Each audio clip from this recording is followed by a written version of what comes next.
War veterans, the very backbone of the ruling ZANU-PF party's power, are now standing up against President Emmerson Mnangagwa. These are not just any citizens. These are the veterans who helped Mnangagwa come into power by aiding in the 2017 coup that ousted former President Robert Mugabe.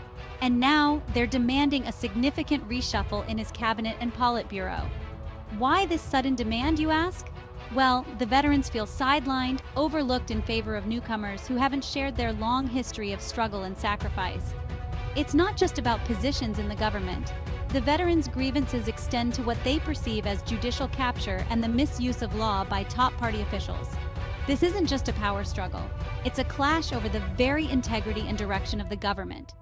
In response, President Mnangagwa has made promises, big promises.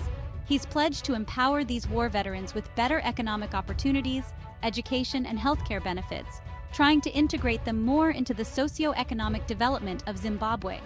But will this be enough to quell the unrest and meet their demands?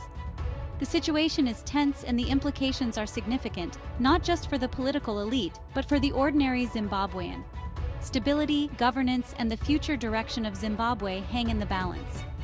As we watch this situation unfold, it's clear that the war veterans, once the staunch defenders of the regime, could now be the catalysts for change, for better or worse.